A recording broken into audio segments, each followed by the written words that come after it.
We're back on the road this April with our live show, Cocaine Cowboys. If you want to hear the story of Ireland's love affair with Colombian powder and those who made millions in the gold rush, join us in Galway's Town Hall Theatre on Saturday 6th of April, Killarney's INEC on Saturday the 13th of April. Tickets for Belfast's show have sold out on ticketmaster.ie, but limited availability remains at ulsterhall.co.uk. That's ulsterhall.co.uk. So Scott Delaney was, and self-professed, he later became one of the main ecstasy dealers in the 90s in Dublin.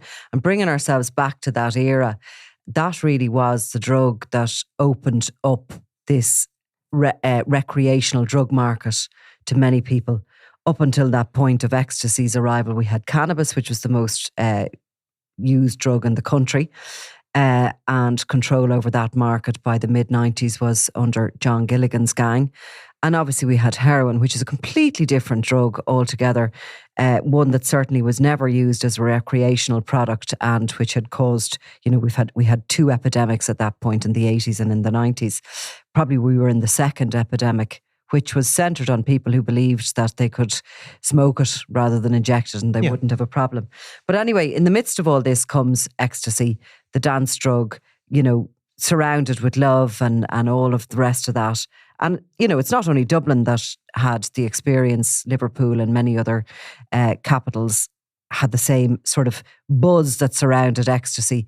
But in the background of these raves and these good times and happy vibes and all was this very dark world and those people that were making the money out of it. Yeah, I mean, if you look back on when the ecstasy really first hit Dublin and Ireland in general, it was really only maybe 2 or 3 clubs that it was going on in. There was the Olympic Ballroom, there was Sides, and there was the Asylum. Asylum, yeah. The Asylum off O'Connell Street. The Asylum was like a wild spot where, really anything went. And really it was probably only those 3 clubs. Now, within a very quick period of time, it was all over the posher clubs, nightclubs across Dublin, all over student life. Rave events were being organised in offside. Basically. Exactly. But, it originally started there. And according to Scott Delaney and others, he was probably one of the prime suppliers of ecstasy in Ireland in that first period of time, in those clubs, in the Asylum in particular. I think he's talked about, like, it was a number of floors and, it was, I don't even know if they served alcohol in there, but he was, ecstasy came to Ireland slightly later than the UK, maybe 6 months to a year. And it grew from maybe one club to within a really short period of time to being a multi-million euro or was it pounds back then business. I mean, if you remember at that time, ecstasy tablets were selling for £20 a go. So there was huge money to be made. They were largely being imported from Amsterdam, but George the Penguin Mitchell, who always the entrepreneur, actually was trying to establish a tablet pressing facility here in Dublin, which was busted by police before it actually got underway. And an associate of his, Alan Buckley, part of the Cork Mafia, was believed to be one of the main players in that. But I think it was around that time, I think, that the Penguin moved out of Dublin because he was coming under a lot of pressure from the police, the provos, and communities where he was largely selling heroin. But he had seen the potential of ecstasy.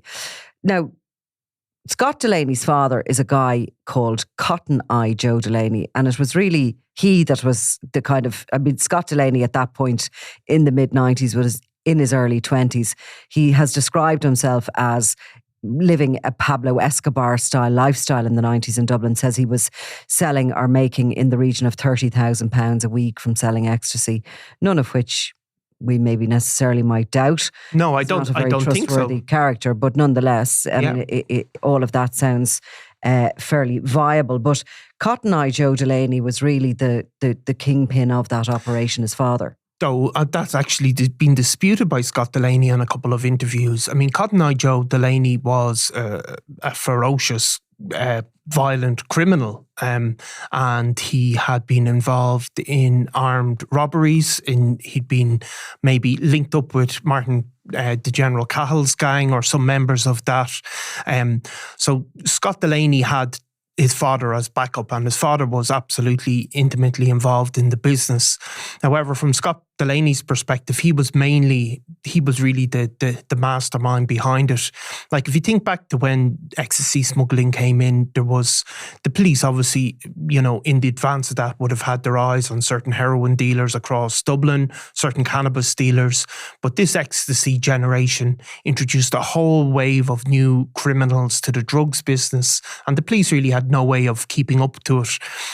People like Scott Delaney, who've been, minor drug dealers, all of a sudden were becoming effectively multimillionaires. He certainly had ties with some of the people that would go on to become the Hutch faction of the Kinahan cartel. He also would have had links to fingless criminals. Where were they from, the Delaneys, The Delaneys, he had an address in Palmerstown. But he, The father had made a lot of money and was living a kind of a luxury lifestyle by the time Scott came of age in his 20s. Around that time, that ecstasy was beginning to boom. So Scott, I mean, obviously what really brought that whole crew to the public attention was the murder of a guy called Mark Dwyer. Mark Dwyer was a fingless man, heavily involved in crime as well. He was an associate of Scott Delaney's. He was a pal. They had worked together. What happened was that there had become a missing shipment of basically drugs and money had gone. And Mark Dwyer was abducted, brought to a location and tortured and ultimately killed by Cotton Eye Joe while his son was present. Cotton Eye Joe was described during the trial as becoming, manic, playing music while he was torturing this guy. He'd become very paranoid. They were all heavily using drugs. And he really suffered one of those horrific and brutal murders that we've seen from time to time in gangland, where people are dehumanized to an incredible extent. And Scott Delaney was beaten up at that time as well and left as if he had also been part of this abduction attempt, which was later seen, I think, as a way of skewing the reality of the situation and what had happened. It was later seen as a ruse by his father to kind of put the police off the tracks, But Cotton Eye Joe Delaney was convicted of murder and went on to serve a life sentence for that. Scott Delaney got a different conviction. He was convicted of, help me out here, with some... Yeah, he was originally convicted of murder, and that was overturned on appeal. And he ultimately served a 10-year sentence for false imprisonment. He gave evidence during the trial. Accessory to murder, is that right? Which is an older kind of a charge I don't think we use anymore. No. So he gave evidence against his father, saying how his father was out of control and he was forced into being a part of this. He had no intention of seeing his friend being killed, and he was given a 10-year sentence. So he went off to jail and he was released. He was obviously released after 8 years or whatever it was on remission. His father also was, we're jumping ahead a little bit there, but the father was released and has died in recent years. Yeah, his father served his life sentence. He served his life sentence. He was then getting temporary release, and he was ultimately released and died in the last couple of years. Yeah. He didn't serve. He served a very lengthy sentence. It was, it was regarded at the time as probably being one of the first ever gangland murders that was solved and saw people convicted and put behind bars, which was a really rare thing at that stage. It's become less rare, it has to be said, over time. So in the meantime, while Cotton Eye Joe, his father, was serving out his life sentence in Irish jail, Scott Delaney was released. He changed his name to Scott Knight and he moved to the UK, where he started to kind of live a very public lifestyle in a way. And you and our former colleague Donald McIntyre ended up, now you're going to have to tell me this story because I've forgotten the details of it, but you ended up going over to sort of doorstep him. Like he was on social media, was he at the time? Or he was on Facebook, was it? He was on social media. He was on Facebook. He was calling himself Scott Leon Knight, which is the name he still goes by. And he changed his name by deed poll. He did change his name by deed poll. I don't know if he had at that stage. So he was still travelling back here on a regular basis. Even after giving evidence in court and serving a sentence, he retained these really, really close links with two major criminal outfits in Ireland. The first one was the Coolock family, who he was really close with. In 2009, he was arrested in St. Mary's Park with them. He's travelling constantly to meet them. Those guys, the Coolock brothers, obviously one quarter of the famous four gangs that fought out a bloody feud in Limerick over a period of time. And the other crew that he retained this really tight connection with was the Christy Griffin gang. At that point, Christy Griffin would have been in prison, but he still had people that were loyal to him outside. And the Christy Griffin faction fought another feud in Dublin's north inner city, was known as the Sheriff Street feud. And he retained a close connection with leading members of that gang. So in the course of that, he was travelling back to Ireland. It wasn't necessarily hidden. A lot of things weren't on social media at that stage, so he'd be posing for pictures with all these various criminal. Posing where? Like, was it on Facebook? Just putting them up on Facebook under this name. So we're talking about what? About 2010, 2011, 2012. So at that stage, just the fact that he was associating with these major criminal factions in Ireland brought him to our attention. Where was he living in the UK or based? He was living near Manchester. Near Manchester, in a sort of social housing? No, in a nice, it was a lovely house, driving a big BMW Jeep, if I remember correctly. And was he settled with the woman? He was in and out of various relationships. I mean, one of the bizarre things was he was obviously travelling back to Ireland, meeting these criminal guys, but he was also, seemed to be, I think he was a fully paid up member of some far right groups in the UK, which was kind of these groups obviously have been traditionally regarded as being anti-Irish, like the British National Party, the BNP. He was, very publicly out there supporting these kind of, I suppose they're. Was this what a lot of his social media postings were? A lot of his social media postings were to do with supporting these far right groups. I mean, the British National Party were and are. They're very minor at this stage in terms of their public support, but they were a neo-fascist group. They weren't. There wasn't much else to be said about them. And of course, Donald McIntyre, who was working with us at that stage, had done very in-depth work with, I think it was the BBC, when he infiltrated soccer hooligans. And who would also have had links to the BNP. Yeah, so he was quite au fait with that world and that. Yeah, so we tracked him down. To an address. We knew the sort of city and the broad location.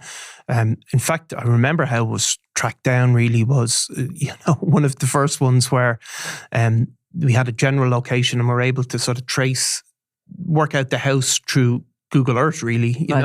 It wasn't his own social media. Through his own social media postings, we were able to work out various street names and work back and figure out where he had been living. Like, he remained a person of interest to Gardaí because of his criminal associations. And we went over one weekend. Me and Donald sat outside his house for 2 days, I think, and didn't get him at that stage. But at a later point, he got him. And Scott Delaney spoke openly then at that point to Donald He about. called in he at would a have later point. recognised Donald. Yes, Big time from that sort yeah. of the time he was very high profile in the UK. Donald. Yeah, he was. You know, he knew his interviews that Donald had done. I think with some of, say, the other gangland figures in the UK. Donald had interviewed a few of them, so he brought him in and he spoke openly about his political beliefs. He didn't sugarcoat it. He certainly spoke as somebody who'd retired from a life of crime at that stage. However, he said he dealt with addiction issues and all the rest of it to Donald at the time. Yeah. However, I suppose subsequently that emerged to be maybe less true than he was letting on, because he did subsequently get arrested in both France and in Belgium. He was arrested and convicted in France of there was charges related to firearms smuggling, and in Belgium he was arrested for drug offences as well. He also has popped up in the courts in Ireland. In 2022, he was arrested for falsifying a passport form. So he went to Tiglin Residential Treatment Centre at one point in 2017. Yes. After being released from the prison term in Belgium. Exactly. Then he had another life, I suppose. Again, Scott Delaney has become, his political views are unchanged, let's put it that way. But he became, I suppose, a TikTok star again. So if you look back in the last couple of years, I suppose before that, Scott Delaney's views on immigration and issues like that would have been seen as beyond the pale for most people in Ireland. However, things have changed, let's be realistic. So he has inserted himself, I suppose, to within what could be considered the anti-asylum seeker movement. He's also spoken about his support for other, I suppose, anti-immigration stances, or in the case of Enoch Burke, he's become a big supporter of Enoch Burke. Now, obviously, Enoch Burke would not have any association with Scott Delaney. Scott Delaney has also done a number of interviews with YouTube crime channels, speaking about his previous life, and he's also spoken about writing a book and getting it published about his life involved in organised crime. He certainly speaks very openly about the money he was making and the things that he saw. But I suppose in recent times, a lot of people would know him from his pieces to camera, let's put it that way, that come on TikTok in relation to protests against the housing of asylum seekers in areas in Dublin. In relation to Enoch Burke, of course, he sent a Christmas card to him in Mountjoy prison and created this video and said that Burke had refused to feed Irish children books about paedophilia, amongst other things. He said, "I'd just like to say something. Enoch Burke is in prison in Mountjoy at the moment. He's in there because he wanted to protect Irish children, your children. Like myself, actually. I went out last night, bought a Christmas card, wrote it out to him and posted it up to Mountjoy just to give the man support, to let him know that we're thinking of him. That man is up there because he refused to give in and call Irish children transgenders, among other things. You know what I'm saying." What sort of views is he getting? And, is this persona becoming any sort of an influencer on this stuff? Is he watched by a lot of people? Does he have a particular following? Well, I think he is watched by a lot of people. He certainly has retained, according to himself, and in some of the content that he puts on social media, he's spoken about having contacts in other far-right organisations across the world. He speaks about organisations in the UK and in the US. Look, he's getting a lot of views on TikTok. I mean, of course, it doesn't mean that everybody who views what you say on TikTok is a supporter, but he's become quite a prominent voice. Like a lot of, there has been a vacuum, hasn't there, in terms of, communication around anti-immigration, and there's a lot of voices flooding in to fill that space. Scott Delaney is a curious character, I suppose, in that he's highly controversial. I mean, we have this constant narrative about people saying they're not far right. I don't think Scott Delaney could claim that. I mean, I think he's not his links to the UK and no, and I think he's openly far right. He's openly far right, and he has been. He's spoken about, he's making a distinction between race and asylum seekers that other protesters don't. In fairness, is he coming up there with? I mean, is he? When I say to you, like, I mean, obviously the criminal background that he has isn't going to attract a huge amount of people. Look. Will it be seen as part of his celebrity? Is he becoming an influential character? That will follow in the footsteps as we go along, like Tommy Robinson, like Katie Hopkins, who has a massive following. You're talking millions plus, and speak on everything and anything every day. I mean, I think they're more on social media than they live in the real world now. Well, look, I mean, I don't... Going that direction. He is going to, I'd say he's trying to go in that direction. I mean, he's also openly asking people to vote for the National Party. So there's certainly, in terms of his criminal background, I don't think he views it as something to be ashamed of or something that he should hide or anything like that. He's always translated it slightly as if he was a victim, I would have thought. He does say that, his friend was killed in terrible fashion, and yeah, he was convicted of accessory to murder.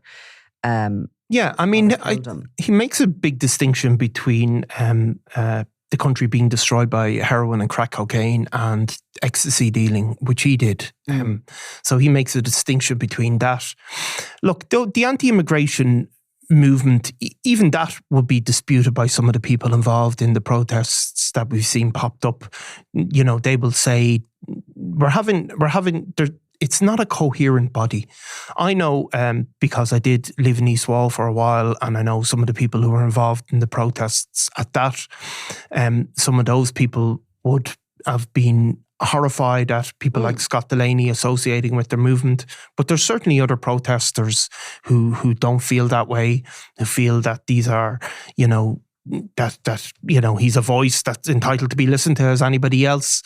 I mean, it's he's not only been listened to, he's urging people to join him at the protests, and in particular the one in Coolock at the Crown Paints Warehouse in the Malahide Road, which there was a lot of activity there that made the media headlines. But it's that protest has actually been described as something that has been not taken over necessarily by a criminal element, but infiltrated by a criminal element. Yeah, I mean, that obviously was said by, I think it was Daithí Doolan at a meeting of the Joint Policing Committee that they do with the Dublin councillors. Daithí Doolan be a Sinn Féin TD.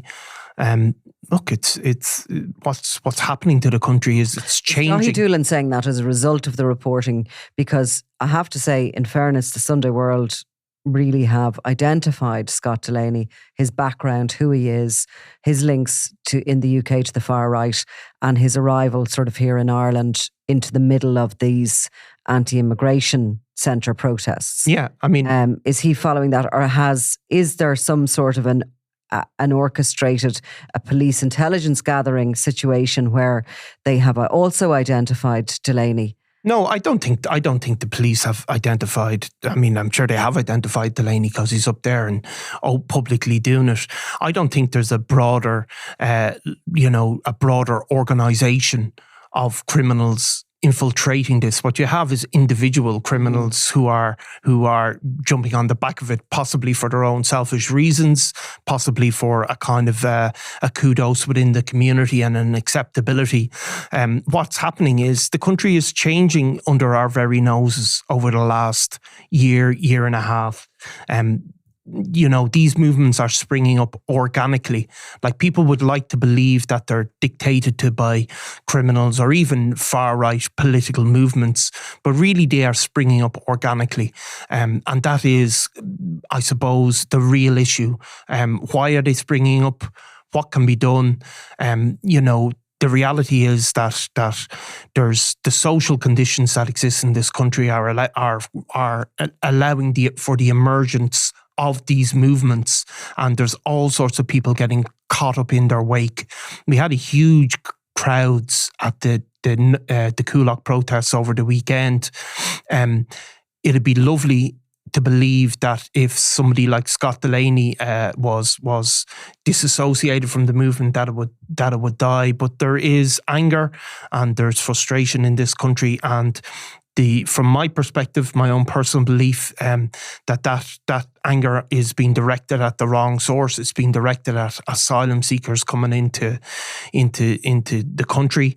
But there is people that are angry in this country. I mean, we can see that. And people that are angry, and then there's this clear link to far-right ideology, which Scott Delaney /Knight is. I mean, 100%. He posed for a photo back in 2011 with Mitch Pyle, whose father Joey was an associate of the notorious Cray twins.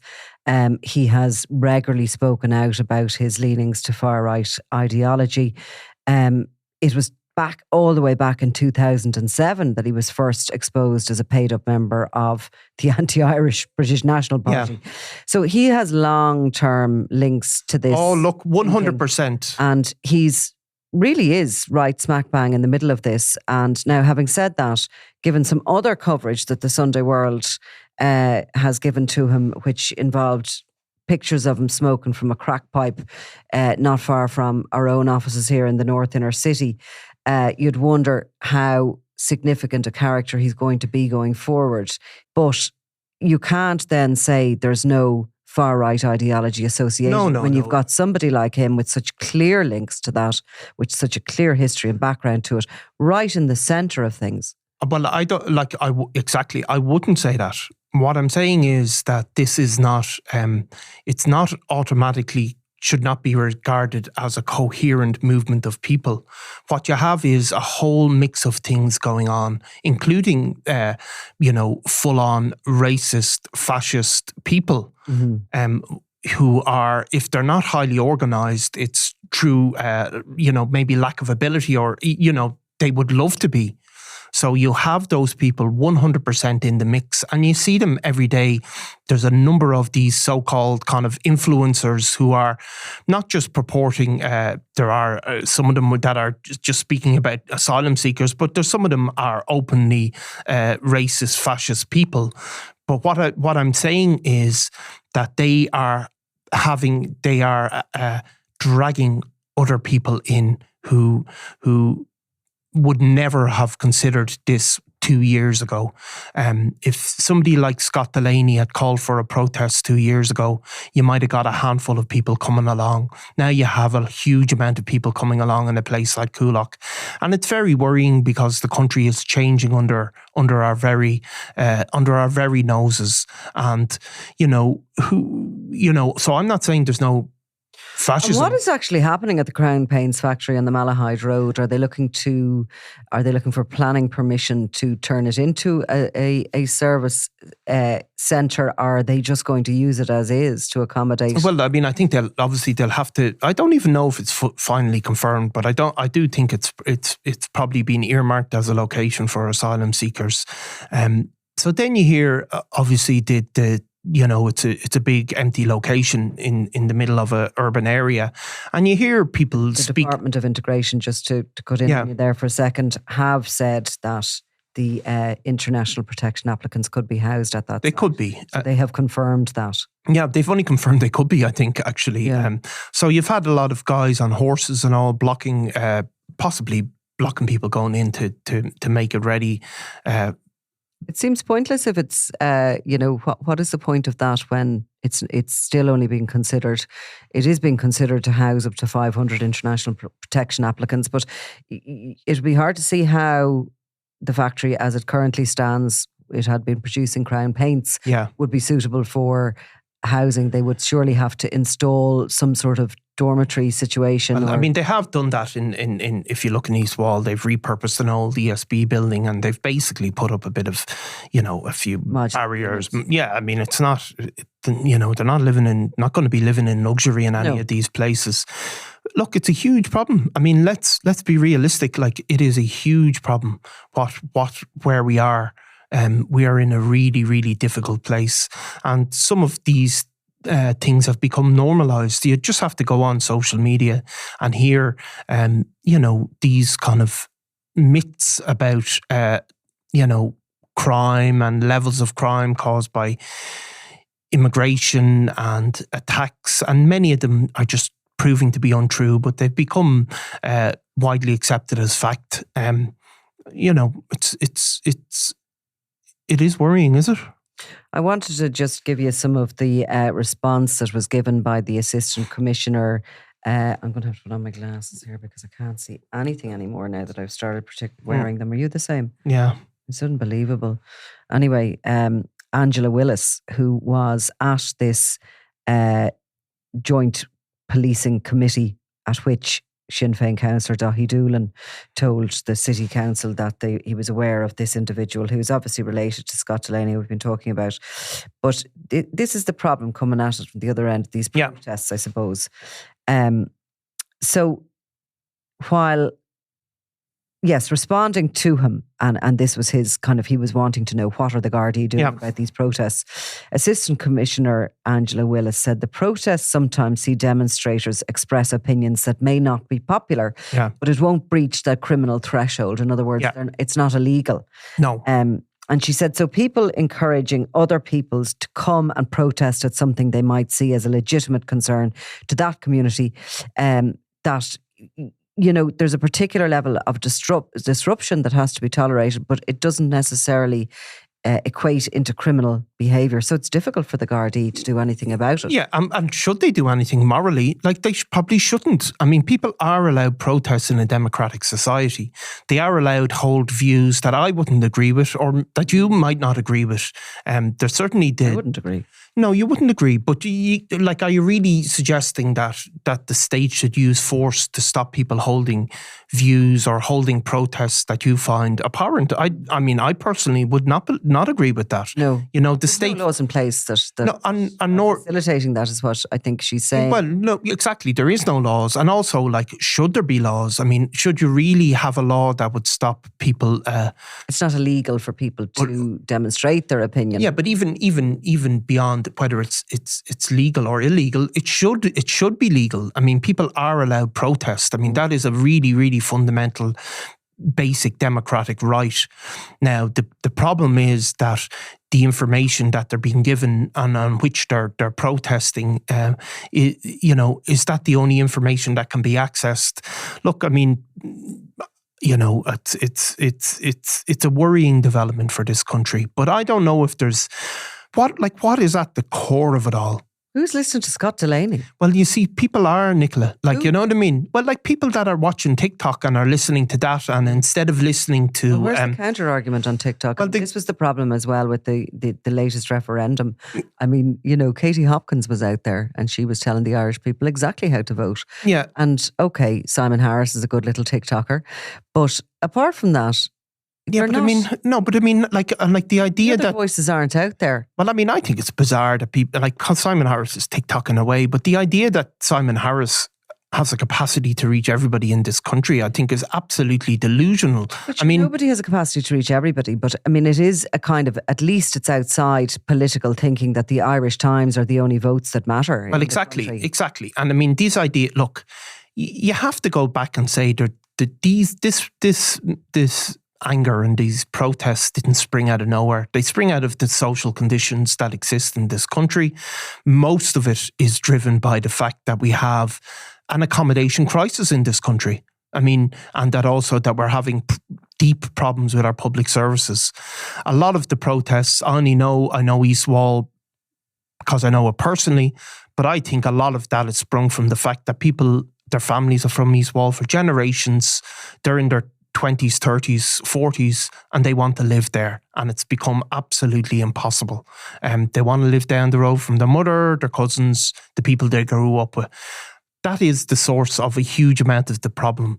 The problems with this, with some of the fact, for example, we have guards resigning constantly, guards not being able to live in the city, nurses not being able to live in the city, people emigrating with professions. All of this is putting pressure on the public services, and a lot of that is driven by the fact that people can't afford to live in Dublin in the places they want. Now that causes anger. It causes breakdown in community, as we spoke before to Trina O'Connor, where people, that is the effect of this accommodation crisis. And then they see asylum seekers being housed, and it causes anger. And within all that, does a guy like Scott Delaney become an influencer? Does he become something he is not? Well, he's providing a scapegoat, the scapegoat is the immigrants. The immigrants are become a scapegoat. And if you look back over the history of the world, scapegoating people that don't look or sound like you has been a very, very effective tool. If you listen to Scott Delaney, you're not talking about anybody with any deep intellectual analysis. But I do sometimes worry that if all we can say is, it's far-right fascists and everybody there is a racist, I just wonder, are we ever going to reach the people that need to be reached? And I don't know what the answer is. I find it very distressing and worrying like for the country, But, I know that when we go up on our podcast go up, and we tend not to get too many bad comments, do we? No, so it's all right. Whenever any mention of the far right or the asylum, loaded on here. It'll be loaded on it. And we discussed that before we did this, and we decided that we'd just go for it because we think it was a relevant story. We do think probably that anybody who doesn't know the background of Scott Delaney should know it, given that he is so prominent now in his calls for support for people to come out and to protest against immigrants coming to the country and being housed somewhere, that we decided we'd suck it up and we'll just ignore it and hope to God that it doesn't last too long. And really, look, we're kind of used to a little bit of pile-ons anyway, so it's fine for us to do it. But maybe that's what is the problem, because it is usually those people sitting on that side of the fence who are involved in those pile-ons. Well, I have to say as well, though. But if you are afraid of something, if you're afraid, you will not come out and speak.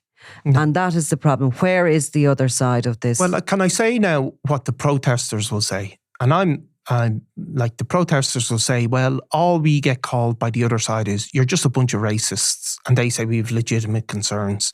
So in fact, what you have is an absolute inability to debate and get to the core and come to an agreed solution for some of these issues. So you have a absolutely polarized debate, and it's not working. You missed the point there, because where are people that aren't throwing accusations that the only people protesting are far right? Yeah. Where are the people who say, do you know what? These people need to live somewhere. Yeah. I'll tell you where they are. They're afraid of the pylons they're getting from that other side of the fence. And we get that all the time in media. You do get the pylons. You're able to cope with it. Look, it's part of your coping skills. But I think people, and you see it in all sorts of areas, other things we were discussing earlier, which we won't go into now because we don't need another pylon on that. But there's certainly a lot of people who are afraid to speak out in this country because of that. If you listen to that Amber Heard podcast about who trolled Amber Heard, it is so interesting. It delves deeply into this army of bots that came out against her in the run up to her trial, the American one with Johnny Depp, and also the UK trial. And it's quite interesting to see how cheap it is to employ an army of bots to basically try and destroy somebody's reputation online. I'm not saying anybody's doing that necessarily, but there are certain issues that you raise in this country and every country that you will be piled on if you have your social media. Now, you have to develop coping skills to deal with that, to ignore it. Yeah. You don't even block these people because they mean so little to you. You just ignore it. Yeah. And look, I'm Like I'm an unreconstructed lefty really on this. It's like I find it the sight of kids screaming, "Get them out!" Jesus, I don't like that. I mean, it doesn't. But I don't really want to dehumanize the people that are there. For the most part, Scott Delaney I don't care about, but there's a lot of people there. I don't want them dehumanized or... You're already a journalist. You're not somebody that needs to create a narrative on TikTok to get your point across. You have a huge forum to do that, right? Yeah. So it's not about you. It's about other people out there who strongly believe that these protests probably are happening because people aren't understanding the issues, and they have a different story to tell, and they have a kind of more welcoming, I suppose, story to tell. Yeah. And, yes, of course, all those issues of housing, etc. There's no argument for the housing situation. I'm not talking about that. But there is an argument, that is anti-protest. There is an argument. And can I say... People are afraid to give it. Can I say, we probably go into it again. We look at the CSO figures on crime are released this week. Not to get into it because I actually can't remember some of them. But what you don't see, Nicola, is a huge increase in crime. Okay? If you turn on social media, what you perceive is Ireland has gone to hell due to this outbreak of crime, mostly caused by immigrants in the last period of time. That isn't the case factually. Now, what you have had is horrific crimes committed by individual migrants, absolutely. But there is not, but that's the perception that's out there. And I mean, it does have to be countered. And that's why we're doing our job by doing so. And we will look at those Central Statistic Office figures, and we'll also look at the Europol figures. And we'll talk about crime that affects you on the ground here in Ireland and kind of more organised crime, and explain how that affects people without them seeing it quite so clearly, so black and white as ordered crime. But I mean, I was on the Katie Hannon show. It's the Katie Hannon show. Katie, you're that up front. Yeah, thank you. I was going to say you're that famous. Yeah. I've forgotten the name of your show and only the name of you. But and that's exactly what I said on that. That was my understanding, that there was no evidence of any surge in crime by immigrant population in this country at all. There's an evidence of a surge in organised crime, and there's immigrant groups as well as localised Irish groups. UK everywhere is represented in the criminal underworld as such, but that there's no specific figures that are showing us that there's been some sort of a mad increase in this. And that is deemed as a lie by people. They can't all be trolls. Some of them actually believe it because they've just got their news from this falsehoods that are coming across on TikTok and Instagram or whatever other forums they're getting their news from. But they're not actually educating themselves and looking at the figures themselves, which are there publicly available. Yeah, I mean, of course, there's a reductive argument that if you let no migrants in, then there'd be no crime caused by migrants at all. Yeah. Okay, so that's what it comes down to. So, and obviously, there's been very high-profile, horrific crimes committed by the migrant population or the immigrant population, or whatever term you want to use. Like, so obviously, you get to this point where people say, well, if you let nobody in, then you couldn't have that at all. However, we live in a modern world where Irish people move across countries. We've voted by referenda to be part of the EU. As a consequence of being in the EU, we sign up to allowing free movement of people from within the EU states. So it's not a sensible argument, I suppose. You know, migration, a degree of movements of people is part of the modern world. I mean, the only countries with no immigration are North Korea, really. I think that's the only country in the world that has no migrants. I mean, every other country needs a certain movement of people. It probably is the only country in the world. I mean, you see, such a lack of cultural diversity in India, where I've just been. Like, it's quite extraordinary. True. I mean, maybe, but I mean, and people say as well, similar is the case in China and other countries like that that aren't as developed. And that when you are, European and you're in these countries, you can actually feel it. Oh, of course. I mean, sorry, I suppose I'm exaggerating there, but I think North Korea has zero. I'd say, it's like literally you're zero. correct on that. Yeah, but so look, I mean, you could say that, but I mean, we have the population of, I can't remember what the non-national population is in this country. It's, obviously higher than it's ever been, and to a degree, that's going to mean that the amount of crimes committed by non-nationals is also increased. But, if you look at the organised criminality, mostly that's done by our own native population, it has to be said. Yeah, on a global, obviously every nation is represented. It's the United Nations of organised crime. It is. Didn't necessarily mean to go into that depth of all that, but just really wanted to go into the background of Scott Delaney / Knight, for people to be aware who he is, his background, and his links to the fascist and far-right movement in the UK, which cannot be denied by anybody. So, thank you, Niall. Thanks, Nicola.